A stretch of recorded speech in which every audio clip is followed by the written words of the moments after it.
세계 증시는 빠르게, 우리 증시는 폭넓게 가장 먼저 만나는 3분 증시입니다. 연합인포맥스 이민재 기자와 함께합니다. 안녕하십니까? 네, 안녕하십니까? 네, 저희가 총선으로 하루 쉬어갔는데 다시 시작을 하죠. 먼저 지난밤 미국 증시는 어땠습니까? 네, 이 지난밤 미국 주식시장은 혼조세를 나타냈습니다.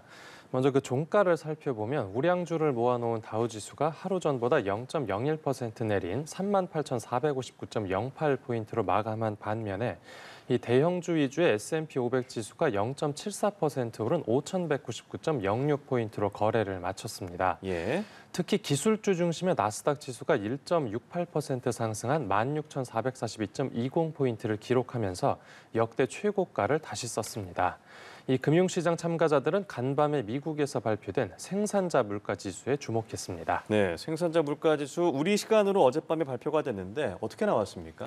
네, 지난달 미국 생산자 물가지수가 1년 전보다는 상승세가 가팔라졌지만 전월 대비 흐름이 긍정적이어서 시장은 일단 안도했습니다. 예. 이 구체적인 수치를 살펴보면 3월 생산자 물가가 한 달 전보다 0.2% 오른 것으로 집계됐는데요. 이게 2월 상승률인 0.6%에 비하면 크게 완화됐다라고 볼 수 있습니다. 네. 전문가 예상치인 0.3%도 소폭 밑도는 수준이고요. 또 중장기적인 흐름을 보여주는 근원 물가 상승률도 0.2%로 집계되면서 한 달 전보다 소폭 완화됐습니다. 앞서 하루 전에 발표된 소비자 물가 지수가 크게 뛰면서 시장에 충격을 줬는데 이번에 나온 생산자 물가 상승세가 완화되면서 인플레이션 경계감이 일부 누그러졌다라고 분석됩니다. 네, 이런 가운데 미국 증시에서 대형 기술주가 대체로 상승하는 모습 보였다고요? 네, 그렇습니다. 이 종목별로 그 대형 기술주들이 반등하면서 특히 그 나스닥 지수를 끌어올렸는데요. 먼저 인공지능 반도체 대장주인 엔비디아가 4%대 급등하면서 네. 이틀 연속 상승세를 이어갔습니다.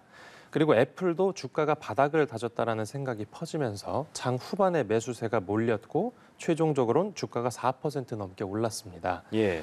아마존은 1%대 상승해서 3년 만에 최고 기록을 경신했고 또 구글 모기업인 알파벳도 2%대 올라서 역대 최고 기록을 하루 만에 깼습니다. 네. 그리고 마이크로소프트와 테슬라도 각각 1%대 올라서 장을 마쳤습니다. 그 반대로 약세를 연출한 종목 가운데선 모건 스탠리 주가가 5% 넘게 급락해서 눈에 띄었는데요. 이제 연방 당국의 조사를 받고 있다는 소식이 전해진 여파입니다. 또 도널드 트럼프 전 미국 대통령이 설립한 트루스 소셜의 모회사인 트럼프 미디어 주가도 5%대 급락해서 장을 마쳤습니다. 네, 앞으로 미국 기준금리의 영향을 어느 정도는 미칠 수 있는 유럽 중앙은행의 통화정책 회의도 있었다고요? 네, 그렇습니다. 유럽 중앙은행이 통화정책 회의를 열고 기준금리를 5회 연속 동결했습니다. 네. 그러면서도 통화 완화적인 메시지를 내놔서 주목을 받았는데요. 이 물가 상승률이 목표치를 향해 내려가고 있다는 그 자신감이 더 강하게 든다면 통화정책 제약 수준을 낮추는 게 적절하다라고 밝힌 겁니다. 네. 또 크리스틴 라가르드 유럽 중앙은행 총재도 일부 위원이 금리 인하에 자신감을 느끼고 있다면서 이 물가가 2%로 돌아갈 때까지 기다리지는 않을 거라고 직접 언급하기도 했습니다.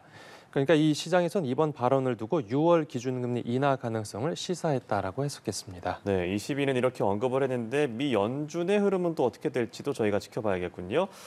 우리 증시 총선으로 쉬어갔다가 어제 다시 열렸죠? 어제는 어땠습니까, 상황? 네, 어제 코스피는 이제 소폭 상승해서 장을 마쳤습니다. 이 종가는 전장보다 0.07% 오른 2,706.96포인트로 집계됐습니다. 예. 어제 국내 증시는 장 초반부터 약세 압력이 높았는데요. 이 전날 총선에서 야당이 승리하면서 밸류업 정책의 추진 동력이 약화할 거란 우려가 제기됐고요. 또 미국 소비자 물가 지수가 예상보다 높게 나오면서 금리 인하 기대감도 후퇴했습니다. 하지만 국내 장중에 나온 수출 지표가 호조를 보이면서 외국인들이 집중적으로 사들이기 시작했고 반전 드라마를 썼습니다. 외국인은 어제 무려 1조 원어치를 사들이면서 이 주가를 떠받쳤다는 평가입니다. 1조 원어치를 사들였다고 했는데 외국인 투자자들이 주로 산 종목이 어떤 거였나요? 네, 이제 외국인들이 집중적으로 사들인 종목은 반도체하고 자동차였습니다. 예. 이 가장 많이 순매수한 종목을 보면 삼성전자였는데 5천억 원 넘게 사들였습니다. 그리고 SK하이닉스도 1,400억 원가량 사들이면서 두 번째로 많이 순매수했고요. 이런 영향으로 삼성전자 주가가 장중 반등해서 0.6% 오른 84,100원에 거래를 마쳤습니다. 그리고 SK하이닉스도 3%대 상승에 장을 마쳤고요. 그 다음으로 외국인이 많이 사들인 종목은 현대차와 기아 순이었습니다. 이 현대차 주가는 5%대, 그리고 기아 주가는 3%대 각각 상승했습니다. 네, 그럼 끝으로 오늘 코스피 전망도 짚어주시죠. 네, 국내 증시는 이제 간밤 미국 생산자 물가지수 호조와 또 기술주 강세 영향을 이어받을 거로 보입니다. 또 오늘 오전에 열리는 한국은행 금융통화위원회 회의를 주시할 필요가 있습니다. 이 기준금리가 3.50%로 동결될 거란 전망이 지배적이지만 이 금통위가 국내 경기에 대해서 어떻게 진단하는지가 관전 포인트로 꼽힙니다. 네, 오늘 말씀 여기까지 나눠보겠습니다. 오늘 3분 증시 연합인포맥스 이민재 기자와 함께했습니다. 고맙습니다. 네, 감사합니다.